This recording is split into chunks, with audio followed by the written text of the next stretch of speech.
Come on into the library. It's a place where I love to be. Look in a book, here's a story for you. Who makes stories when the day is through? Who makes stories when the day is through? Story makers, working through the night till the rising sun. Story makers, stories are fabulous, stories are fun. Milton Wordsworth, Shelley and Jackson, working through the night till the rising sun. Story makers, stories are fabulous, stories are fun. Come and be a story maker.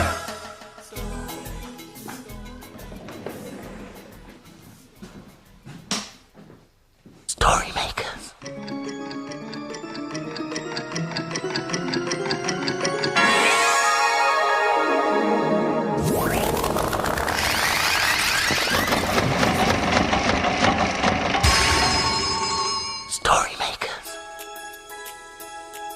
It's midnight.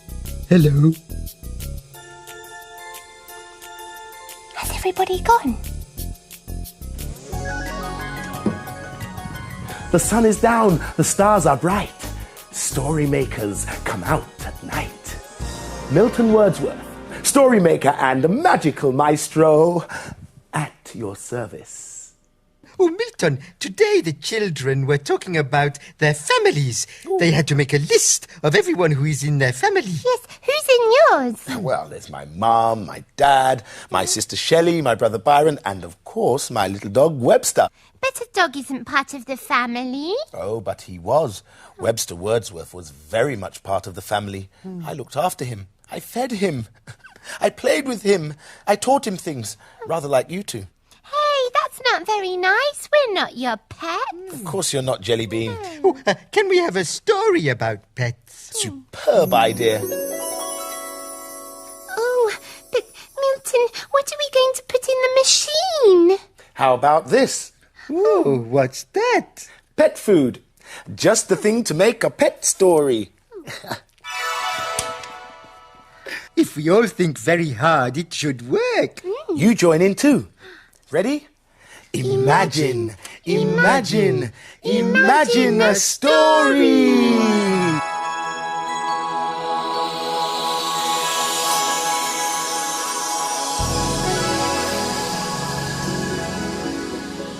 It's a playbook. And it's called Tickle My Whiskers. Belle and Christopher, wake from your beds. Tickle my whiskers and ruffle my fur. Something is squeaking down in the shed. Chop apples and carrots, crispy and sweet. Tickle my whiskers and ruffle my fur. Our small fairy creatures are ready to eat. Golden Pete, Bartholomew, Tiny and her little crew. Fergustina, mother of 4, Puzzle, Pimple, Pebble, and Paw Paw. And don't forget Brownie. I like Brownie. And Splodge. I think you'll agree there are lots and lots. We love to feast on carrots, not beef. Tickle my whiskers and ruffle my fur. An apple each day is good for our teeth. After we've had our fill to eat, tickle my whiskers and ruffle my fur. A nice big cuddle would be really sweet. Top up the water. Make the bed soft and neat. Tickle my whiskers and ruffle my fur. Our cuddly creatures are ready to sleep. One by one they go back inside. Tickle my whiskers and ruffle my fur. At last all the animals are safe, fed and quiet. Now that everyone's tucked up in bed, now that everyone's watered and fed, now Belle and Christopher can play instead. Oh, I love those guinea pigs. What's that you're doing, Jackson? Well, the children were learning about animals that come from eggs today. And they made these cards with eggs on. You have to look inside. Oh, do guinea pigs come out of eggs? Oh, no. Birds come from eggs. Look. I know that, Jackson. Everyone knows that birds come out of eggs. But other animals come out of eggs too. Oh, like what? Well, look in this egg. It looks like a crocodile. Oh, a crocodile come out of an egg? Really? Yes, it does. I didn't know that, but the librarian said it was true. Oh, and what about that one there? Oh, that's a snake. A snake in an egg too? Yes. But look at this egg. There's nothing in it. Oh, what shall we do with it? Put it in the story machine. Yes. Right. Let's have an exciting story. Oh, that's very good. Join in with the magic words. Yes. Imagine a story.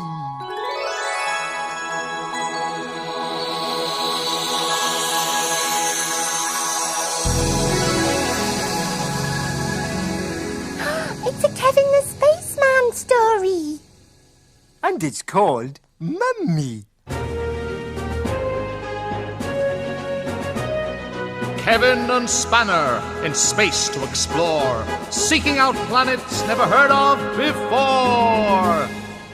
The surface of the planet seemed to be curved and very slippery. Landing the rocket had been quite difficult. "Careful, Spanner," warned Kevin. "Don't slip over." Spanner didn't feel very safe. He was slipping about all over the place. He decided to slip and slide towards a patch of grass in the distance.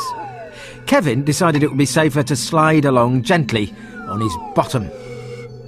Kevin and Spanner realised that the curvy, slippery thing was a huge egg. Crack!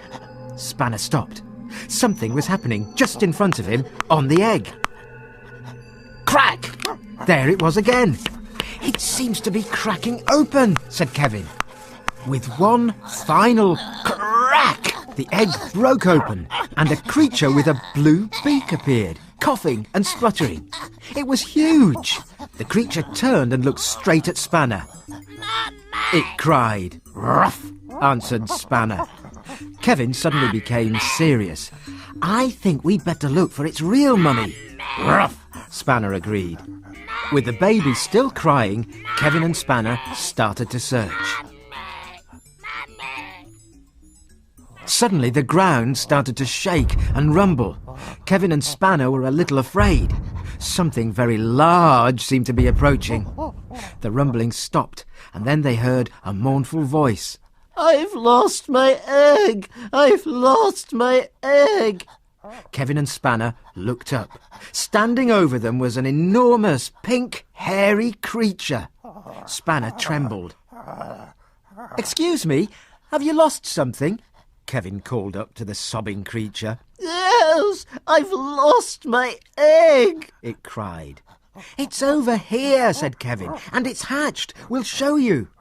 And with that, Kevin and Spanner took the creature over to the wailing baby.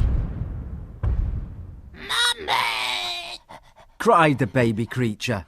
"Baby!" cried the big creature. "I've found you!" And she picked the gurgling baby up with a huge pink hand. "Ah," said Kevin and Spanner together. "Time to go?" asked Kevin. "Ruff," replied Spanner. Milton, tell us some more about your family. Well, I've told you about my sister Shelley. She's a very good singer. Always singing night and day. Oh, what a beautiful morning. And what about your brother? What's he good at? Oh, Byron. He's a brilliant dancer. Allow me to demonstrate. He can do ballet, tap, disco. You see, he can do any kind of dancing. So you can tell you're all from one family because you can sing like your sister and dance like your brother. Oh, what a talented family. It must be in the blood. Can we make a story about it? Oh, about what? Singing. Dancing. No, singing. Dancing. Singing. Dancing. Singing. Dancing. No, we are always having a story about dancing. You're right, little jelly bean. I don't think we've ever done a story about singing. So I think it's about time we made one. Now what shall I put in? Ah, I know. Ha ha ha ha ha ha. A little arpeggio. Are you ready with the magic words? Imagine, imagine, imagine a story.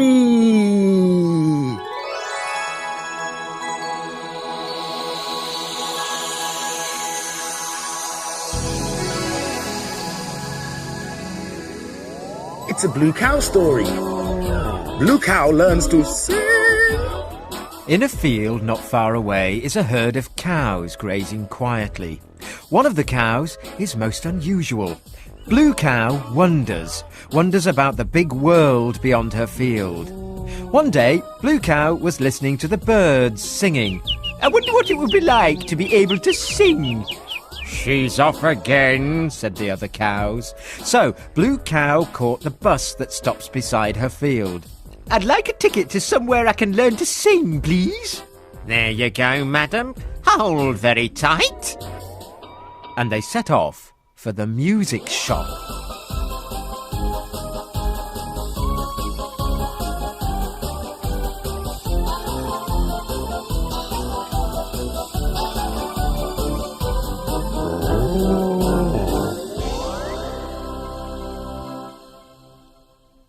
And then they arrived.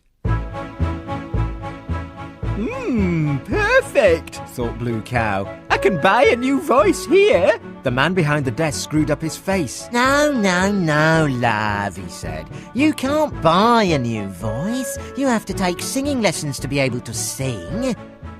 Well then, I'd like some lessons, please, she said. Well, you're in luck. There's a singing teacher free right now, so you can start at once. So, Blue Cow started her singing lesson with Madam High Note. Repeat after me. Moo, mommy, moo. Moo, mommy, moo. Oh, a natural talent. If you practice hard, you may even appear in my concert at the Opera House next week. Moo. Blue Cow wanted to appear at the Opera House so much that she practiced by day and she practiced by night. She sang in the sun and she sang in the rain.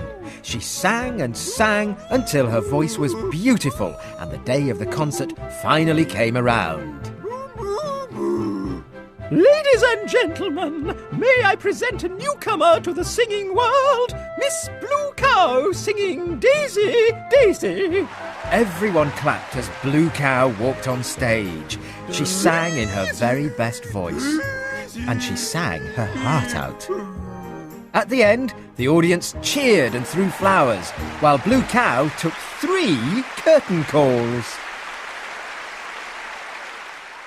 Well, Milton, I've enjoyed learning lots about your family. Can you tell us more? I will, my little pumpkin, but another day, as it's time we were off. Oh, yes, the children will be here soon. The dawn is upon us. The morning is nigh. We've made our stories, and we bid you goodbye.